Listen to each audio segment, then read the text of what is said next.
3 insurance scandals stole billions of dollars from American seniors, and the people responsible walked away without a single day in prison. No criminal charges, no real consequences, and in some cases, the executives who ran these schemes collected bonuses while their victims went broke.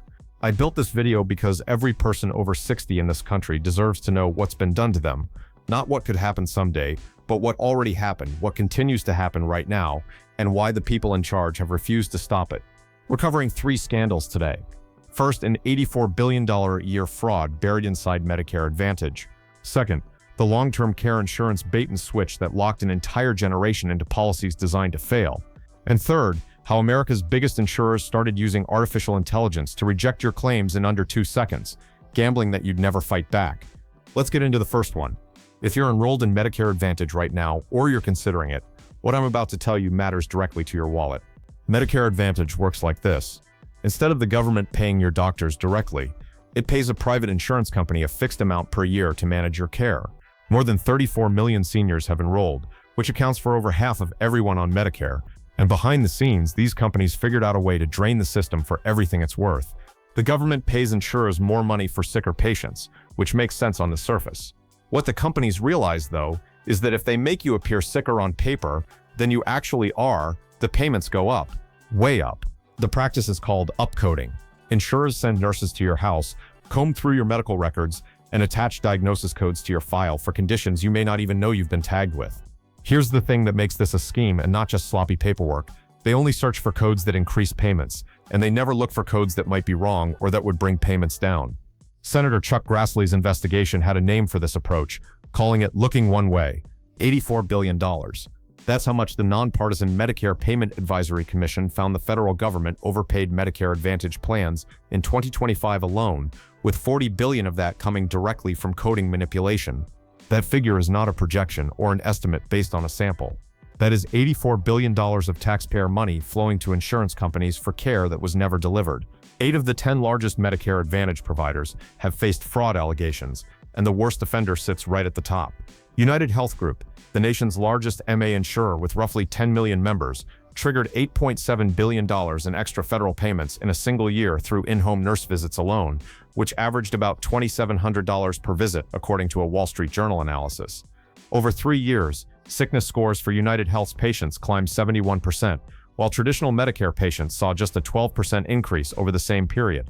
Kaiser Permanente operated what the Department of Justice labeled a widespread coordinated scheme between 2009 and 2018, adding roughly 500,000 invalid diagnoses to patient records, sometimes months after the actual visits took place.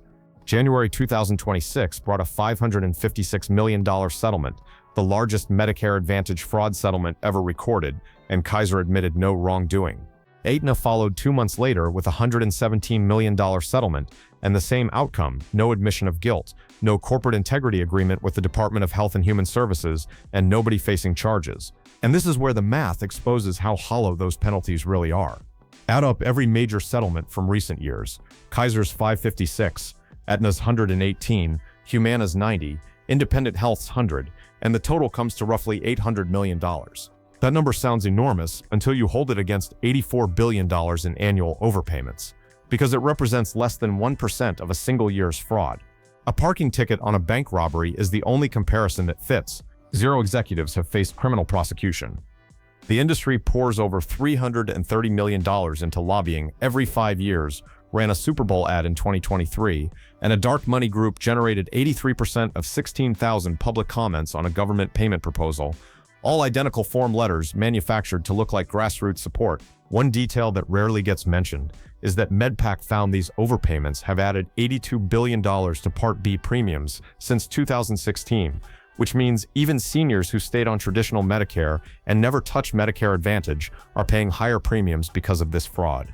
A criminal investigation into United Health opened in May 2025, and CEO Andrew Whitty resigned the day before the news broke. As of right now, no charges have materialized. United Health maintains it has full confidence in its practices. A lot of people watching this already know exactly where this story goes because they lived it.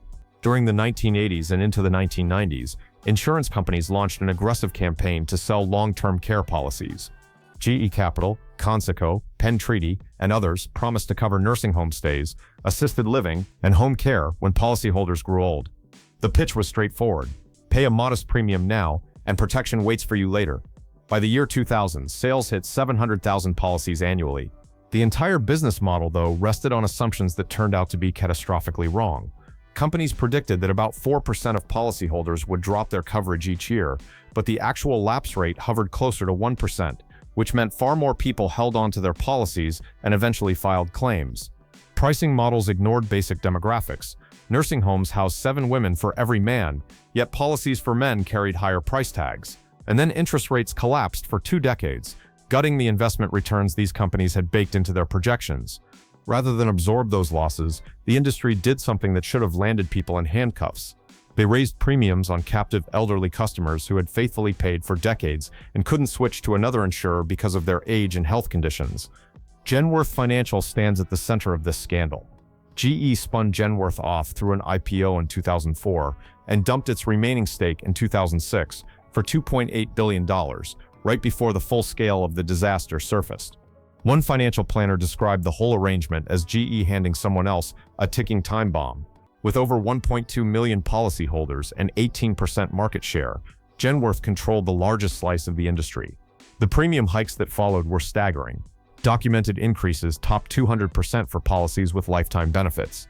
More than 17,000 people in Connecticut alone absorbed rate hikes of 50% or more between January 2019 and October 20. Individual cases tell an even uglier story. Premiums jumping from $3,400 a year to nearly $9,800, a 183% increase after more than 15 years of payments. One sentence captures the entire scandal. CEO Tom McInerney's incentive pay was directly tied to how many premium increases on elderly policyholders got approved. The more he raised your rates, the bigger his check. $9.8 million in total compensation landed in his accounts in 2023, which worked out to 97 times what the median Genworth employee earned.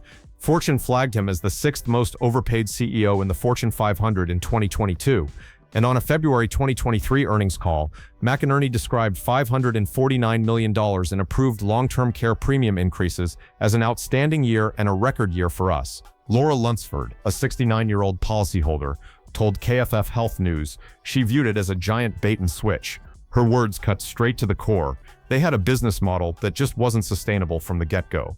Why they didn't know that is beyond me, but now we're getting punished for their lack of foresight. That's exactly what happened. Seniors paid the price for the insurance industry's miscalculations. And some companies didn't just raise premiums, they vanished entirely.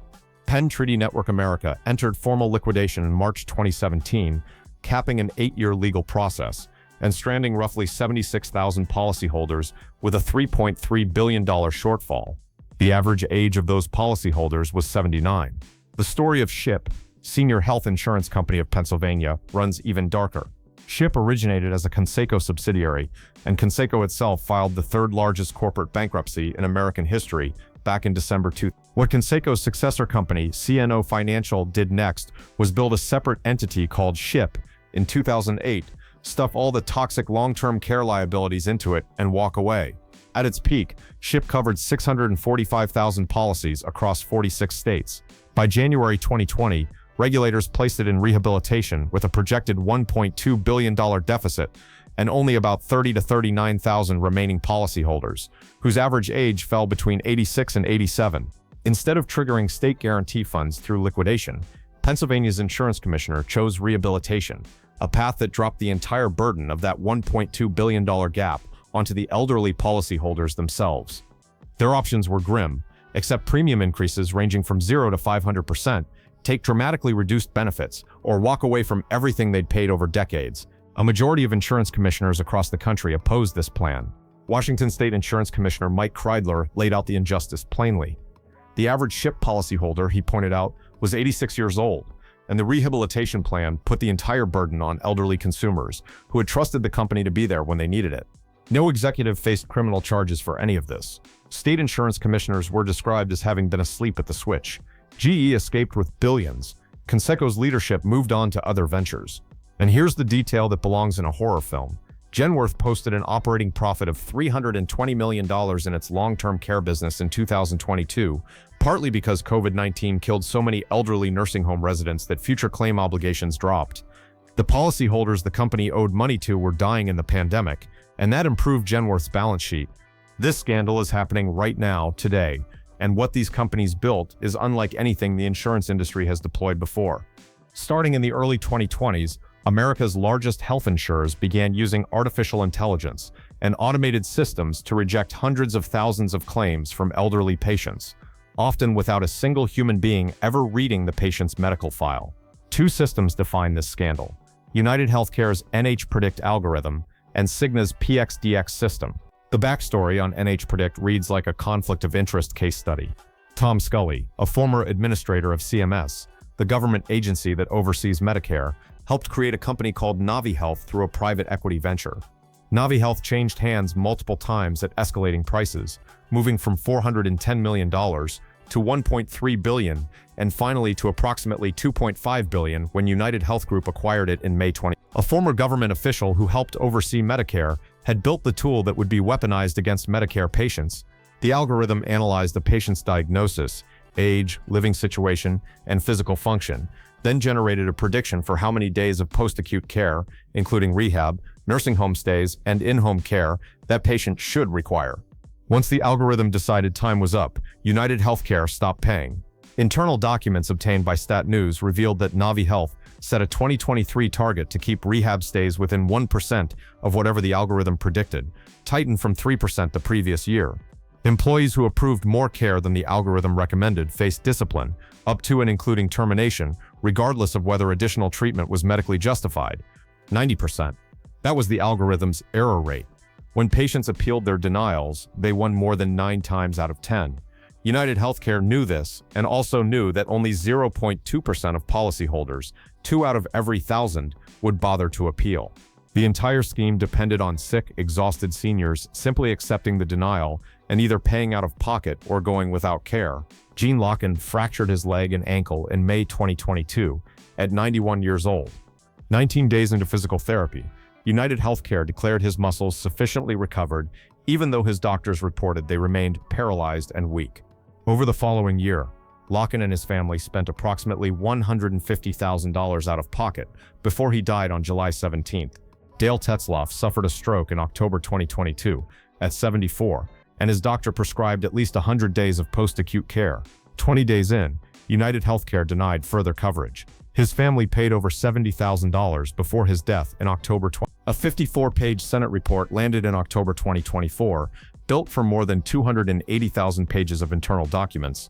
The findings were damning.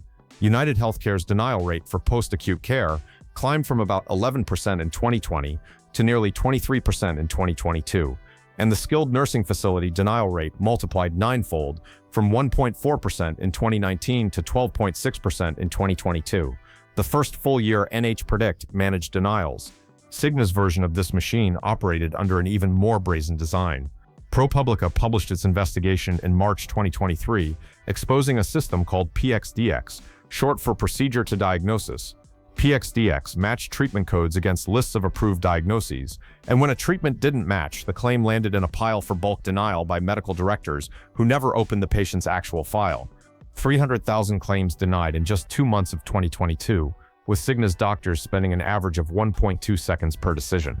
A former medical director described the workflow, clicking and submitting 50 claims at a time in roughly 10 seconds. One doctor, identified as Dr. Dopke, rejected 121,000 claims in the first 2 months of 2022 alone, and the system lacked even basic patient information like race and gender. Cigna projected that only about 5% of patients would appeal a PXDX denial, a number they folded directly into their cost-benefit calculations. Internal documents showed that adding a single test, autonomic nervous system testing, to the PXDX denial list would eliminate more than 17,000 claims a year, saving $2.4 million annually. The scope stretches far beyond 2 companies. A 2022 HHS Office of Inspector General report reviewed prior authorization denials across the 15 largest Medicare Advantage plans and found 13% of them met Medicare coverage rules, meaning those services should have been approved. When beneficiaries appealed, insurers reversed about 75% of their own denials, but only 1% of denials ever reached the appeal stage. 49 million claims denied across the industry in 2021, and customers challenged only 0.2% of them. On December 4, 2024, United Healthcare CEO Brian Thompson was fatally shot outside a Manhattan hotel. I won't dwell on this because the crime itself is not the point of this video, but the public reaction revealed something. A NORC poll found that roughly 70% of American adults said insurance denials and profits bore a great deal or moderate amount of responsibility for the broader crisis. That number reflects how many people across this country have been personally damaged by these practices.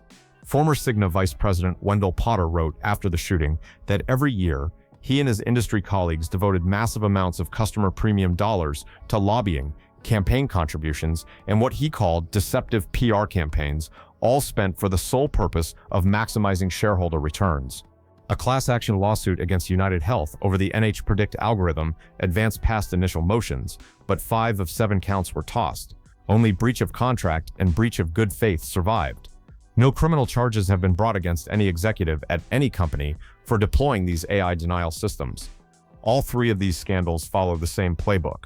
An insurance company collects premiums from seniors, builds a system to avoid paying what it owes, and bets that most people are too old, too sick, or too overwhelmed to fight back. Medicare Advantage insurers inflate your diagnoses to collect more from the government while deploying AI to deny you the care those inflated diagnoses supposedly describe. Long-term care insurers collected decades of your premiums and then jacked up rates to push you out right before you needed the coverage. AI denial systems rejected hundreds of thousands of claims without human review, banking on the fact that fewer than 1 in 500 patients would ever appeal. The accountability picture looks identical across all 3. No senior executive at any major insurer has gone to prison. Settlements cover less than 1% of the profits from the schemes. Regulatory agencies draft reforms, then buckle under lobbying pressure before any of them take effect. What ties it all together is a system where the penalty for defrauding seniors never exceeds the profit from the fraud itself, which turns compliance into an irrational business decision. If you're enrolled in Medicare Advantage, know your rights. If you receive a claim denial, file an appeal, because the odds heavily favor patients who do.